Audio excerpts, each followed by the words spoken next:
This is lesson 9.2 from Accelerated Geometry, and the topic is chord properties. We are going to do a demonstration of the 6 conjectures on your conjecture list for section 9.2. If we were in class, you would be doing these as an investigation yourselves in groups. But we're not in class, and so here is my demo. So if you have the conjecture list, 9.2, the first one on there does not have a number, but it says the measure of a central angle is equal to its what? Okay, so a central angle in here would be EAD. So EAD is 35 degrees.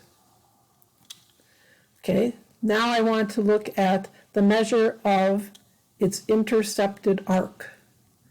So from D to E, that arc on there is also 35 degrees. If I would move this a bit, see how the central angle changes to 39, and its intercepted arc also changes to 39. So I have all these, when the central angle is 31, its intercepted arc is 31. So our first conjecture, the measure of a central angle is equal to its intercepted arc. So I'll put this back here and this back here. Okay, next one.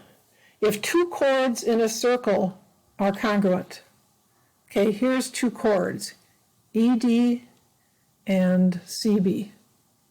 So here is, did they measure those? No, they don't. Okay, so let's measure them. From E to D, I'm going to measure the distance.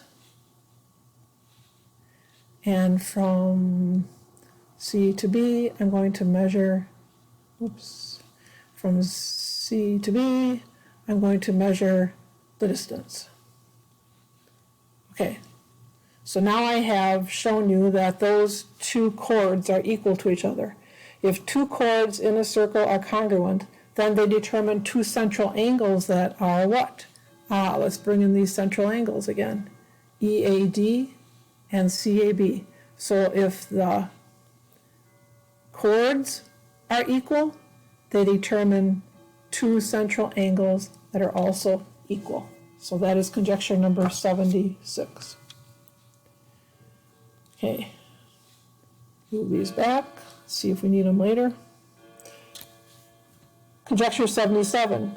If 2 chords in a circle are congruent, so that is again ED and CB, if they are congruent, then their intercepted arcs are, okay, here is the arc from D to E, and here's the arc from B to C.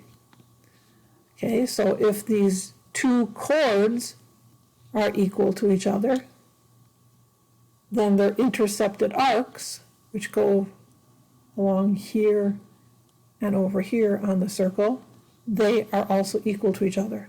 Even if I move this around, you can still see if the 2 chords are equal, their intercepted arcs are still going to be equal. Okay, that's conjecture number 77.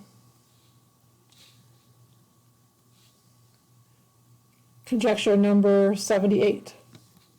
So I don't need these, I'll move those out of there. The perpendicular from the center of the circle to a chord. Okay, so I think I have that in here. It goes from here to here. Let's put another chord in here maybe. So from the center of the circle, perpendicular to a chord. Okay, now I could test that to see that it's perpendicular. So if I measure that angle, there it is, 90 degrees. So the perpendicular from the center of the circle to a chord is the, okay, this is what I'm going to go. I'm going to go from E to F and from D to F. They're both 0.99. So these 2 parts here are equal to each other. So the perpendicular from the center of the circle to a chord is the bisector of that chord. It cuts it in half. Okay, let's move these back.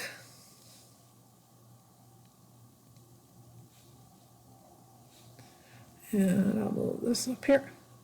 Next one, two congruent chords in a circle. So again, here they are, this guy and this guy. So I'll bring these back to show you that those two chords are equal. Okay, two congruent chords in a circle are what from the center of the circle? So the distance from A to EF to DF is 3.70, and the distance from A to BC is 3.70.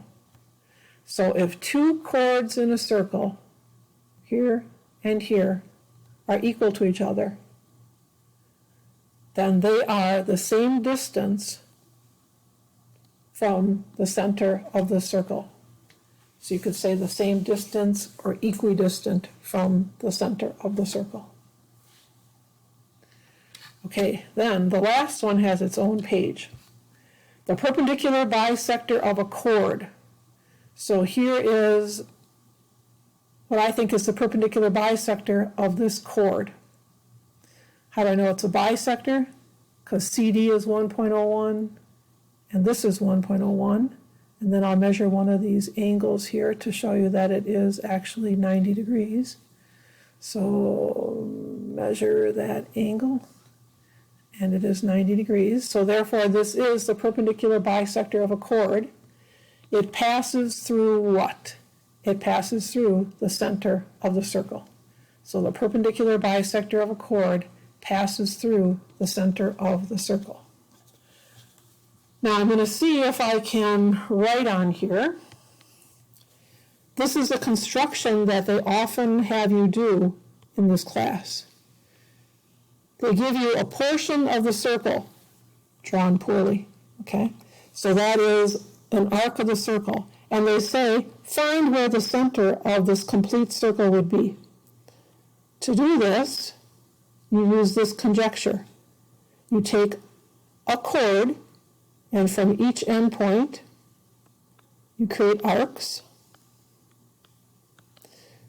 connect those, and you have the perpendicular bisector of that chord. Now, the perpendicular bisector of the chord passes through the center of the circle, but I have no idea where on that perpendicular bisector the center would be. So guess what you do? You take a ruler and you create another chord. From each endpoint, make arcs above and below. And when this comes through as the perpendicular bisector, the place where those two perpendicular bisectors of those chords meet is the center of the circle. So those are the 6 conjectures from section 9.2.